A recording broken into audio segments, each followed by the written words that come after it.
sakar gigi harus dicopot. Balik lagi di Jackpot, Jakarta Podcast RSUD Pademangan. Perkenalkan, nama saya Dr. Gigi Adinda. Pada kesempatan kali ini, saya akan memandu podcast ini yang bertemakan penting gak sih peran gigi susu dan gigi permanen muda pada usia anak. Nah, tapi pada kesempatan kali ini saya nggak sendirian nih, tentunya saya ditemani oleh narasumber. Narasumber kita hari ini adalah Dr. Giona. Halo dok, boleh say hi untuk sobat sehat di rumah? Sekalian memperkenalkan diri ya dok. Halo sobat sehat semua di rumah, perkenalkan di episode kali ini dengan saya Dr. Gigi Yohana Winardi. Oke, Dr. Giona bagaimana kabarnya dok? Puji Tuhan baik dan sehat, semoga sobat sehat di rumah semuanya baik dan sehat juga ya.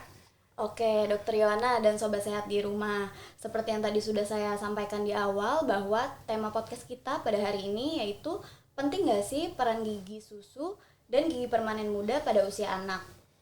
Jadi gigi susu atau gigi sulung itu kan sekumpulan gigi yang tumbuhnya pada usia anak dan nantinya akan digantikan oleh gigi permanen ya.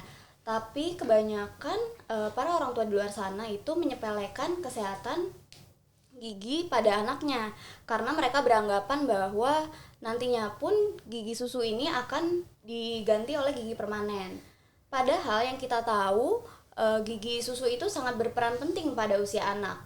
Nah, jadi nih Dokter Yohana, boleh nggak dijelasin lebih detail lagi seberapa penting gigi susu pada anak dan boleh nggak sih kalau gigi susunya ini berlubang sedikit aja itu langsung dicabut? Oke, jadi bener banget ya buat sobat sehat di rumah, pertanyaan ini menarik banget nih. Saya juga sering banget nemuin kalau misalnya pasien anak sama orang tuanya itu datang ke klinik gigi, biasanya itu kalau gigi anaknya misalnya gigi susunya berlubang dikit langsung bisa dicabut aja nggak sih dok? Langsung kayak gitu ya. Nah sering banget kayak gitu ditemuin. Nah sebenarnya gigi susu itu sangat berperan penting pada usia anak. Karena gigi susu itu punya beberapa fungsi ya pada usia anak, dimana yang pertama itu terutama adalah gigi susu itu menjaga ruang untuk gigi permanennya. Jadi kalau misalnya masih umur dini banget gigi susunya itu harus dicabut, maka nanti akan terjadi penyempitan ruang. Kemudian selain itu gigi susu juga berfungsi sebagai pembentukan wajah pada anak. Dan terutama kalau misalnya gigi depan itu berfungsi untuk bicara pada anak. Nah, kemudian kalau misalnya yang hilang gigi susu area belakang, itu juga kasihan anaknya nanti ya, karena itu kan berfungsi sebagai pengunyahan. Kalau misalnya gigi susu bagian belakangnya itu lebih dulu hilang, itu akan menyebabkan anak-anak itu mengalami gangguan fungsi pengunyahan. Seperti itu.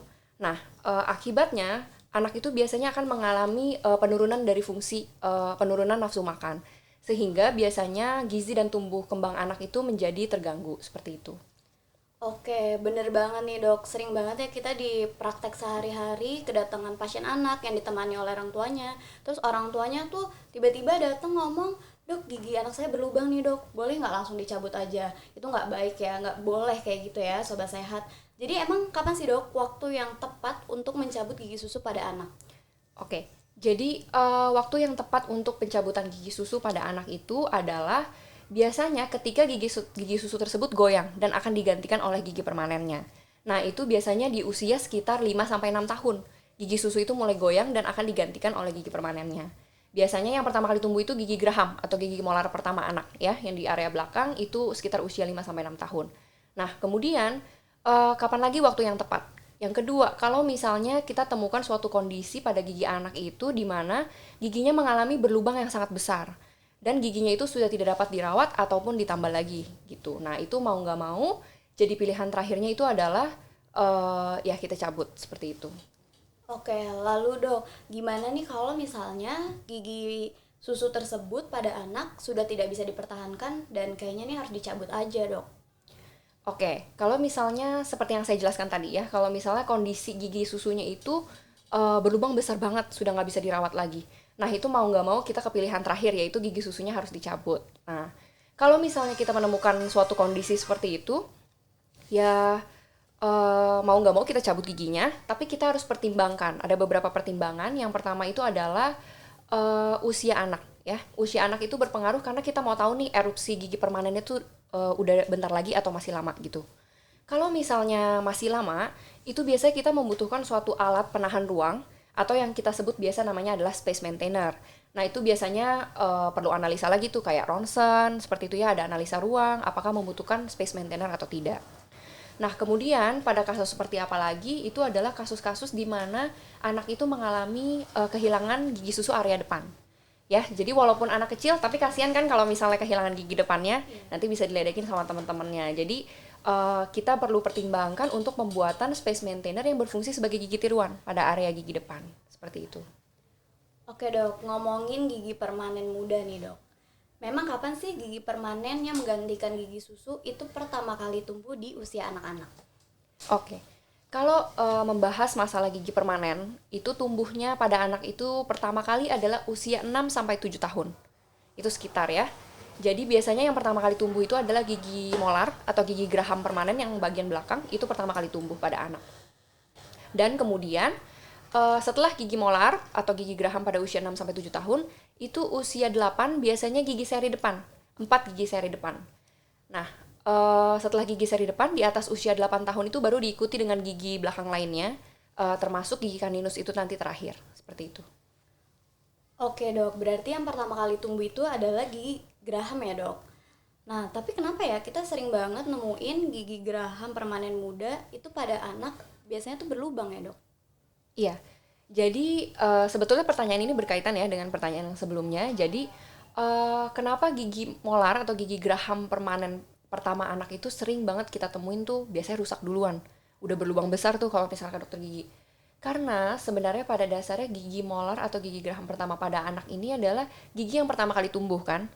Pada usia 6 tahun tadi ya, 6 sampai 7 tahun. Jadi biasanya secara fungsional gigi ini tuh gigi yang paling lama digunakan sebagai pengunyahan. Nah, kemudian yang kedua, gigi molar atau gigi geraham pertama anak ini itu juga punya bentuk anatomi yang memang ceruk dan fisuranya itu dalam. Jadi, biasanya sering banget tuh nyelip makanan dan sulit untuk dibersihkan ya. Nah, jadi sehingga gigi molar atau geraham pertama itu sering banget berlubang pada anak. Nah, selain itu juga gigi molar atau gigi geraham pertama anak itu yang seperti kita ketahui punya fungsi utama dalam pengunyahan ya. Jadi biasanya paling sering terkena sisa-sisa makanan seperti itu. Jadi kalau misalnya pembersihan dari gigi dan mulutnya itu kurang baik, biasanya akan sering nyelip makanan dan biasanya akan sering terjadi berlubang pada gigi molar atau geraham pertama anak, seperti itu. Terus gimana nih dok supaya gigi permanen muda pada anak tidak berlubang dan tentunya untuk gigi-gigi yang lainnya juga ya dok? Boleh nggak dokter Yana memberikan beberapa tips gimana cara merawat kesehatan gigi dan mulut pada anak supaya bisa nih dipraktekin sama sobat sehat yang punya anak, punya keponakan atau punya adiknya. Oke, jadi ini juga mungkin perlu diperhatikan ya untuk sobat sehat di rumah, terutama untuk pada orang tua yang punya anak juga supaya diperhatikan. Jadi saya akan berbagi tips. Yang pertama itu adalah sebenarnya yang paling dasar sih, yaitu adalah cara menyikat gigi yang baik dan benar. Nah, kapan sih waktu yang tepat untuk menyikat gigi pada anak? Itu adalah setelah sarapan pagi dan sebelum tidur. Nah, di sini saya akan bantu peragakan ya. Jadi kalau misalnya pada anak, itu ini hanya contoh saja. Jadi pada anak itu kalau bisa sikat giginya itu bulunya yang halus. Kemudian kepalanya itu yang kecil supaya bisa menjangkau area-area yang sulit atau area belakang. Nah, untuk sikat giginya itu biasanya gerakannya gampang banget kalau untuk anak-anak ya.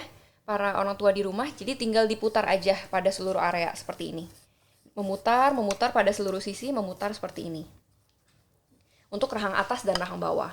Kemudian untuk bagian permukaan kunyahnya itu juga hanya digerakkan horizontal aja.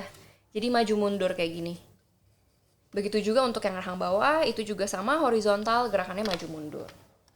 Oke, itu untuk cara sikat giginya. Nah, disarankan juga walaupun pada masih pada usia anak, itu disarankan menggunakan pasta gigi yang berfluoride, ya. Dan kalau untuk anak usia di bawah 3 tahun, itu biasanya pasta giginya seukuran biji beras. Tapi kalau misalnya di atas 3 tahun, itu biasanya pasta giginya kita gunakan udah boleh seukuran kacang polong, seperti itu. Oke, tadi dokter Yana menyinggung soal menyikat gigi ya dok. Memang kapan sih anak itu diperbolehkan untuk menyikat gigi? Itu sejak kapan ya dok? Oke, jadi anak itu sebenarnya boleh menyikat gigi bahkan sebelum giginya itu tumbuh. Sebenarnya anak itu misalnya minum susu kan atau ASI gitu ya. Kita sebagai orang tua harus membersihkan dengan menggunakan kasa ya, kasa steril dengan menggunakan telunjuk, dibersihkan pada area gusinya. Tapi kalau untuk penyikatan gigi itu sendiri biasanya dimulai pada saat gigi anak pertama kali tumbuh, yaitu sekitar usia 6 bulan, seperti itu.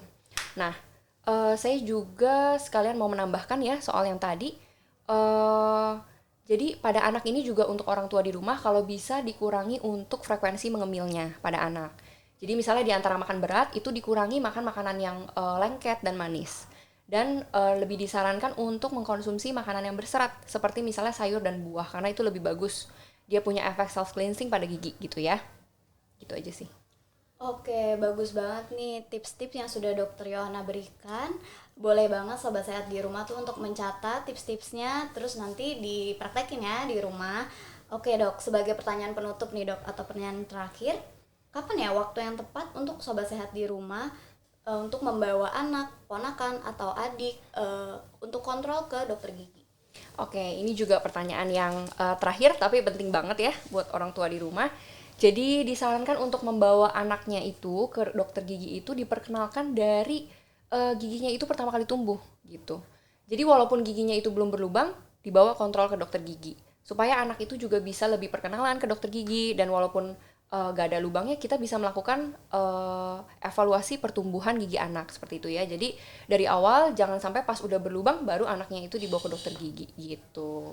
Oke, bagus banget nih jawaban-jawaban dari Dokter Yohana dan banyak banget ilmu yang kita dapat pada kesempatan kali ini dan diharapkan ya nih untuk sobat sehat yang sudah menjadi orang tua bisa mempraktekkan, bisa lebih bijak lagi juga dalam merawat kesehatan gigi pada anak-anaknya supaya nggak tiba-tiba datang ke dokter gigi bilang gigi anaknya berlubang terus pengen dicabut aja.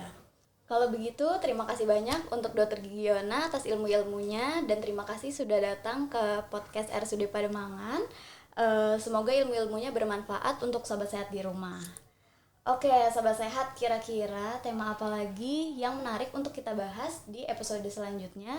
Boleh komen-komen di bawah dan jangan lupa like, subscribe, dan sebarin video ini ke teman-teman sobat sehat lainnya. Bye-bye! Bye